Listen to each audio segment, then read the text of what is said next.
예레미야 51장 25절부터 40절까지입니다. 우리 함께 읽겠습니다. 여호와의 말씀이니라. 온 세계를 멸하는 멸망의 사나보라. 나는 네 원수라. 나의 손을 네 위에 펴서 너를 바위에서 굴리고 너로 불탄 산이 되게 할 것이며 사람이 네게서 진 모퉁이 돌이나 기초돌을 취하지 아니할 것이요 너는 영원히 황무지가 될 것이니라. 여호와의 말씀이니라. 땅에 깃발을 세우며 나라들 가운데에 나팔을 불어서 나라들을 동원시켜 그를 치며 아라랏과 민니와 아스그나스 나라를 불러 모아 그를 치며 사무관을 세우고 그를 치되 극성스런 메뚜기같이 그 말들을 몰아오게 하라. 뭇 백성 곧 메대 사람의 왕들과 그 도백들과 그 모든 태수와 그 관할하는 모든 땅을 준비시켜 그를 치게 하라. 땅이 진동하며 소용돌이 치나니 이는 여호와께서 바벨론을 쳐서 그 땅으로 황폐하여 주민이 없게 할 계획이 있었습니다. 바벨론의 용사는 싸움을 그치고 그들의 요새에 머무르나 기력이 쉬하여 여인같이 되며 그들의 거처는 불타고 그 문빗장은 부러졌으며 보발꾼은 보발꾼을 맞으려고 달리며 전령은 전령을 맞으려고 달려가 바벨론의 왕에게 전하기를 그 성읍 사방이 함락되었으며 모든 나루는 빼앗겼으며 갈대밭이 불탔으며 군사들이 겁에 질렸더이다 하리라. 만군의 여호와 이스라엘의 하나님께서 이와 같이 말씀하시되 딸 바벨론은 때가 이른 타작마당과 같은지라 멀지 않아 추수때가 이르리라 하시도다.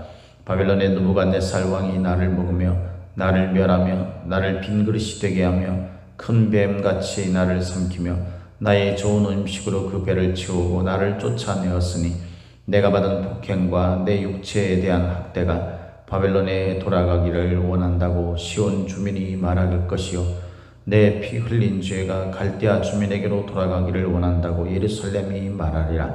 그러므로 여호와께서 이와 같이 말씀하시되 보라, 내가 네 송사를 듣고 너를 위하여 보복하여 그의 바다를 말리며 그의 샘을 말리리니 바벨론이 돌무더기가 되어서 승냥이의 거처와 혐오의 대상과 단식거리가 되고 주민이 없으리라. 그들이 다 젊은 사자같이 소리지르며 새끼 사자같이 어르렁거리며 열정이 일어날 때에 내가 연애를 베풀고 그들이 취하여 기뻐하다가 영원히 잠들어 깨지 못하게 하리라. 여호와의 말씀이니라. 내가 그들을 끌어내려서 어린 양과 수양과 수렴소가 도살장으로 가는 것 같게 하리라. 아멘. 오늘도 저와 여러분에게 하나님의 함께 하시는 충만하신 은혜가 임하기를 예수님의 이름으로 축복합니다.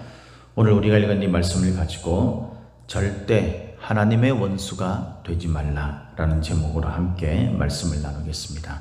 절대 하나님의 원수가 되지 말라. 세상을 살면서 저는 개인적으로 원수를 만들지 마라라는 그런 좌우명 같은 것이 있습니다. 원수, 우리 편을 한 명 못 만드는 건 사실 참 이렇게 어려운 일이고 또 우리에게 좀 손해가 되는 일일 수 있어요. 그죠? 우리가 우리 편이 되어서 내가 어려움을 당할 때 나를 도와줄 수 있는 사람이 있는 것 굉장히 중요하죠.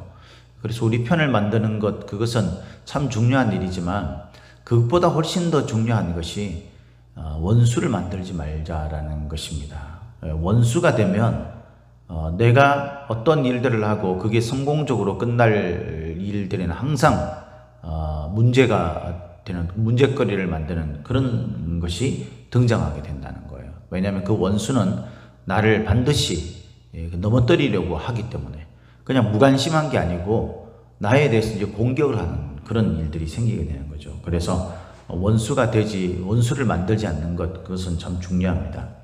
그렇지만 우리가 살다 보면 원수를 어떻게 만들지 않겠어요? 원수가 없는 사람은 없어요. 그게 어떤 강도가 세든 아니면은 좀 약하든 그 차이는 좀 있겠지만, 그러나 분명히 원수는 우리에게 있습니다. 그리고 사실 어떤 때는 원수를 만들어야 할 때도 있죠. 성경은 우리에게 말하지 않습니까? 믿는 사람들, 하나님의 성도들의 원수는요, 하나님이 아니에요. 사람이 아닙니다. 성도의 원수는 죄요, 또 그 죄를 조정하고 죄를 퍼뜨리고 죄를 우리에게 심게 하는 그런 악한 마귀입니다. 마귀, 사탄. 이것이 우리의 원수가 되어야 되는 거죠. 그래서 우리는 반드시 그 악한 마귀와 그로 말미암아 비롯되는 그 죄악들에 대해서는 우리가 우리의 원수로 삼아서 우리가 그것을 대항하고 그것을 무너뜨리기 위해서 애써야 되는 것이에요. 그것이 하나님이 우리에게 가르치는 말씀입니다. 그래서 우리가 반드시 원수를 삼아야 될 대상이 있지만 반대로 우리가 절대 원수를 삼아서는 안 될 대상도 있는 거죠. 오늘 말씀을 통해서 우리는 우리가 절대 우리 일생에 원수로 삼아서는 안 될 그런 대상이 바로 하나님인 것을 우리가 좀 생각을 해보자는 겁니다. 우리가 어떻게 하나님을 원수로 삼겠어요? 그럴 마음이 있겠습니까? 세상에 누가 하나님을 원수로 삼고 살고 싶은 사람이 어디 있겠어요? 그런데 우리 믿음이 없다 보면 막연하게 하나님을 원수로 삼아서 그렇게 살고 싶지는 않지만 자신도 모르는 사이에 하나님의 원수가 되어버리는 겁니다. 내가 하나님의 원수가 되려고 해서 된 게 아니라 내가 하는 행동이나 내가 하는 어떤 마음이나 내가 품는 마음이나 이런 것들이 하나님과 원수가 되는 그런, 하나님과 처벌지는 그런 어떤 문제가 되는 거예요. 오늘 이 바벨론은 바로 그런 존재죠. 사실 이 바벨론은 하나님을 믿는 민족은 아니죠. 분명히. 그죠? 하나님을 믿는 민족은 아닌데 신에 대해서 자신들이 의도적으로 대항하거나 이렇게 하고 싶은 마음은 없었어요. 그래서 때로는 자신들의 이익이나 이런 거에 따라서 이스라엘과 화친을 하려고 하기도 하고 그렇게 커왔던 나라가 이 바벨론이지 않습니까? 이제 강성한 국가가 되어서 욕심이 생겨서 이제 세계 전역을 점령해가는 과정에 이 이스라엘도 함께 무려뜨려야 될 자신의 원수가 되어버린 거죠. 그와 동시에 이스라엘의 하나님, 그 하나님에 대해서도 크게 척을 지고 살고 싶은 그런 마음이야 있었겠습니까마는 지금 자신들의 욕심을 채우는 그런 입장이 되다 보니 다시 말해서 그들에게 죄와 탐욕, 그것들을 조장하는 악한 마귀의 편이 되다 보니까 우상을 섬기는 존재가 되다 보니까 하나님과 척을 지게 되고 하나님과 원수의 관계가 되어버리게 된 겁니다.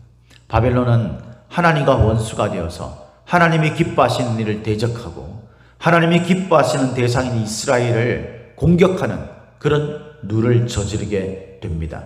오늘 본문에 하나님은 이 바벨론에 대해서 이렇게 말하고 있습니다. 25절에 여호와의 말씀이니라 온 세계를 멸하는 멸망의 사나 보라 나는 네 원수라 나의 손을 네 위에 펴서 너를 바위에서 굴리고 너로 불탄산이 되게 할 것이니 이 바벨론이 얼마나 대단한 나라냐 하면요 온 세계를 멸하는 멸망의 산이에요. 온 세계를 멸하는 그에 대적할 대상이 없을 정도의 온 세계를 멸망시킬 만한 힘을 가진 강력한 국가 이 바벨론이 어떻게 되어버렸다는 겁니까? 하나님이 원수가 되었다라는 거예요. 하나님께서 원수로 바벨론을 지적했다라는 겁니다. 이게 얼마나 무서운 일인지를 알아야 됩니다, 여러분. 바벨론이 그러고 싶어서 그런 것은 아니겠지만 그러나 그들이 자신들이 원하는 세상에서의 점령, 세상에서의 부우, 세상에서의 그 권력 이런 것들을 붙잡으려고 하는 그런 자신의 삶을 살려고 할 때에 결국 그것이 어떻게 되냐면 하나님과 원수가 되는 그런 일이 되어버린다는 겁니다.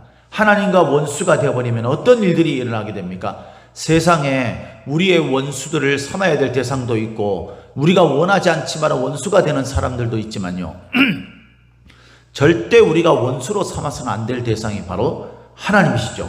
살아계신 만군의 여호와 하나님. 그 하나님과 원수가 되면 이렇게 돼버려요. 하나님께서 바벨론에게 하나님의 손을 그 위에 펴시겠다고 말씀합니다. 그러면서 바위에서 굴리고 불탄산이 되게 하겠다라는 거예요. 이게 어느 정도까지 몰락되게 되는 거냐 하면요 26절에 이렇게 말합니다. 사람이 네게서 진 모퉁이돌이나 기초돌을 취하지 아니할 것이요 너는 영원히 황무지가 될 것이니라.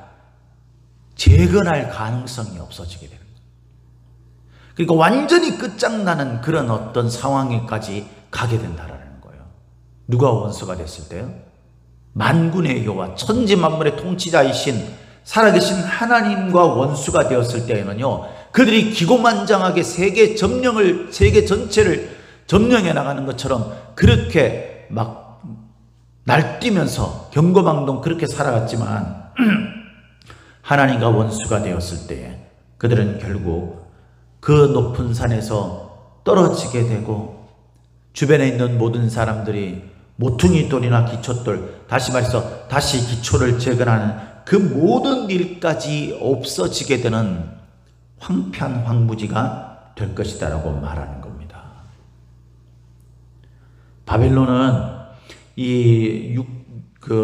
지역적으로 내륙 지역에 있죠. 그래서 바다가 없어요. 오늘 말씀해 보면 이 바다라는 말이 나오는데 사실은 그 바다가 아니고요. 이제 유프라테스 강과 티그리스 강의 그 지역을 말하는 거예요. 그 지역. 그 지역이 자신들의 어떤 이렇게 솟아나는 샘 같은 곳이잖아요. 그런데 그것을 말려버리겠다라고 말씀을 합니다. 27절에 보면 이런 말씀이 나옵니다. 땅에 깃발을 세우며 나라들 가운데에 나팔을 불어서 나라들을 동원시켜 그를 치며 아라랏과 민니와 아스그나스 나라를 불러 모아 그를 치며 사무관을 세우고 그를 치되 극성스러운 메뚜기같이 그 말들을 몰아오게 하라. 여기에서 이야기하는 아라랏, 민니 이런 데는 이제 그 지방을 말하는 지방. 그러니까 이 바벨론이 누구에 의해서 멸망됩니까? 메데파사의 연합국에 의해서 멸망이 되죠. 그 메데파사 나라에 점령당한 지역을 말하는 거예요. 아스그나스는 사실 이제 나라 주변 국가인데 이것도 이제 같이 점령되는 것을 말하는 거죠. 그렇게 해서 사무관을 세우고라고 합니다. 이 사무관은 그 어떤 일을 기록하는 자 아닙니까? 그죠? 이들이 노량물이라든가 노획물이라든가 이런 것들을 이제 장부에 기록할 사무관을 세우고 쳐들어온다라는 거예요. 근데 그것이 어떤 모습으로 비춰지냐면 극성스러운 메뚜기 같이. 여기서 극성스럽다라는 것은 그냥 끈질기게 괴롭히고 극성스럽게 이렇게 그런 의미인데 그게 아니라 원문에는요, 사마르라는 단어예요. 이 단어가 뜻이 원래 뭐냐면 전율하다, 소름 끼치다 그런 뜻입니다. 이 메뚜기가 우리 그 구약성경 출애굽에 보면은 이 애굽의 10가지 재앙을 일으키잖아요. 그 중에 하나가 뭡니까? 메뚜기 재앙이잖아요. 그 메뚜기가 이 하늘에 그냥 점들처럼 쫙 몰려와 가지고요, 그 지역에 있는 모든 곡식 농작물들을 다 먹어치우는 그 장면이 너무나 공포스럽고 너무나 전율스러운 그런 소름 끼치는 그런 공포를 유발시키는 그런 장면이라고 말하고 있는 거예요. 극성스럽다 그러니까 그냥 그렇게 느껴지지 않잖아요. 어감상으로. 근데 그런 뜻이에요. 어떤 나라? 바벨론이.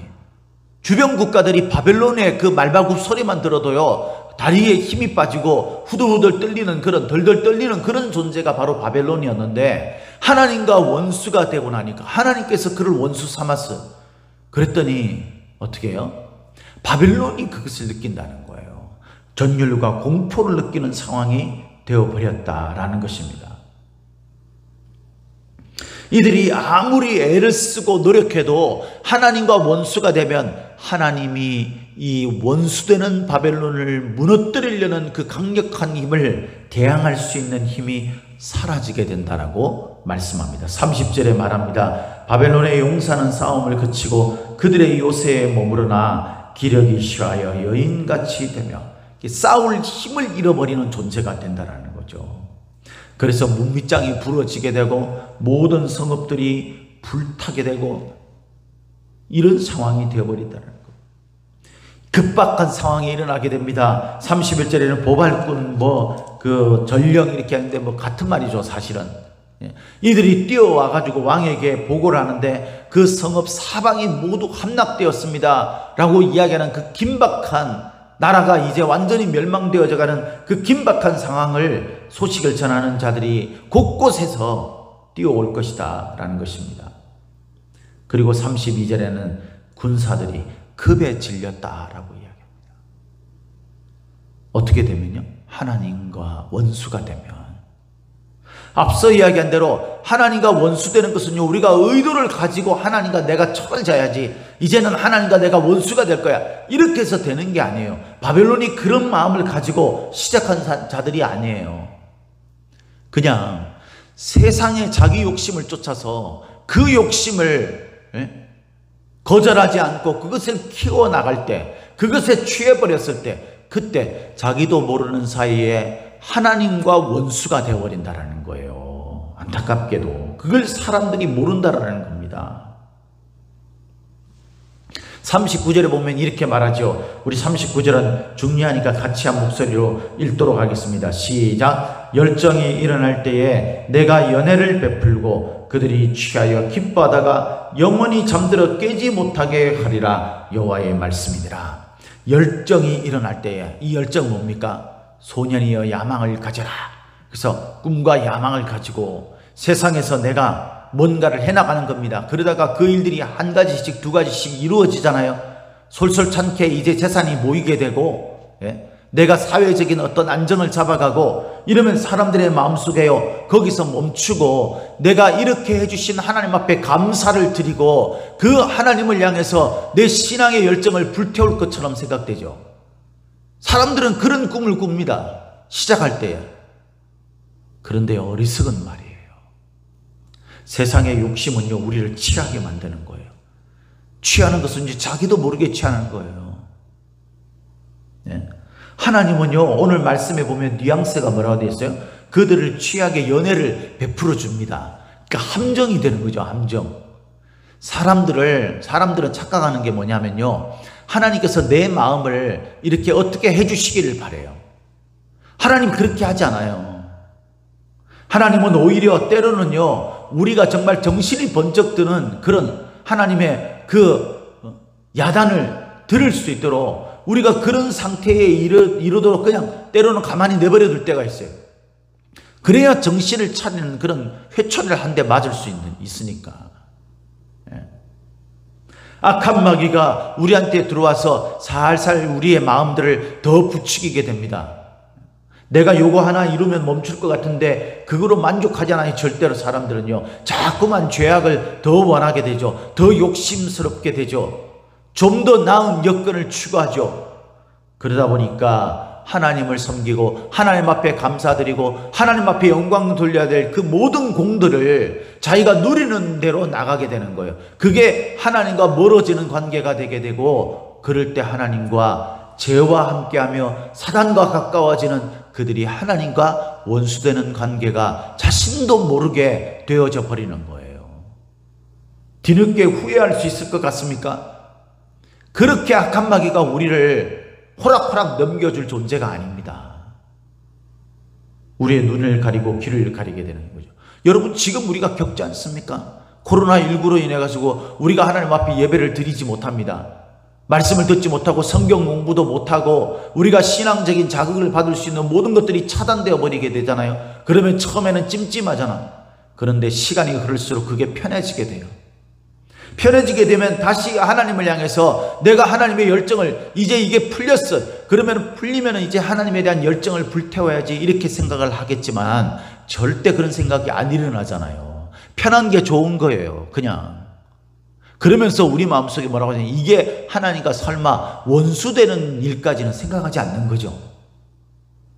그런데 어느 순간에 우리 믿음 다 잃어버리고요, 교회에 나가야 되나 말아야 되나 이런 지경에까지 이른다는 거예요. 정신을 바짝 차려야 돼요. 우리가 이렇게 열정에 취해가지고요, 우리가 연애가 베풀어지는지도 모르고 거기에서 취해서 자신들이 어느 방향으로 지금 나가고 있는지, 누구와 척을 지고 누구와 원수가 되어가고 있는지를 모르는 거예요. 하나님과 원수가 되면 우리의 모든 샘들, 근원들이 마르게 될 것이라고 앞서 말씀드렸습니다. 우리가 그렇게 돼버리는 거예요. 우리 말씀을 하나 보도록 하겠습니다. 36절 말씀 우리 같이 한 목소리로 읽도록 하겠습니다. 36절입니다. 시작. 그러므로 여호와께서 이같이 말씀하시되 보라, 내가 네 송사를 듣고 너를 위하여 보복하여 그의 바다를 말리며 그의 샘을 말리리니.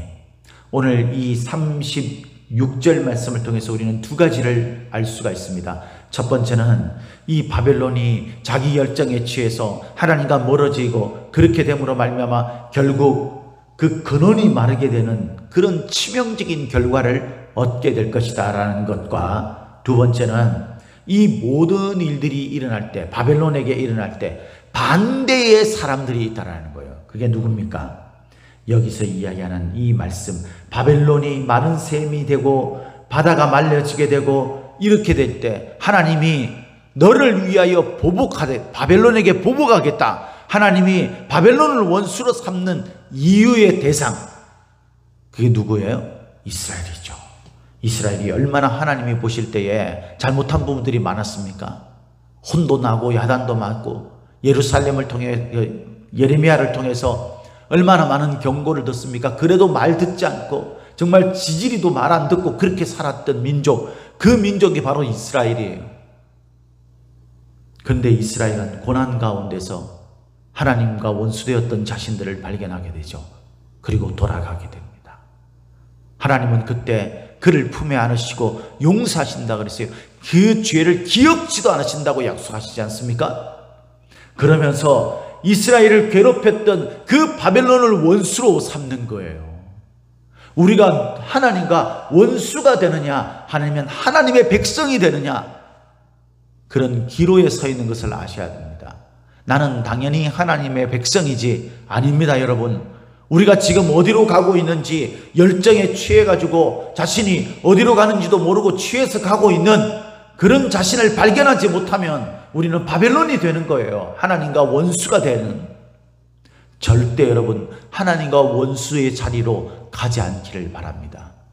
오늘도 이 말씀을 기억하면서 내가 지금 하나님과 점점 원수가 되어져 가고 있는지, 아니면 하나님의 품 안으로 하나님의 편으로 가고 있는지 깊이 자신을 살펴보고 하나님과 절대 원수가 되어서는 안 되는 그런 위기의식을 가지고 깨어 기도하고 믿음 생활하는 저와 여러분들이 되시기를 예수님의 이름으로 축복합니다.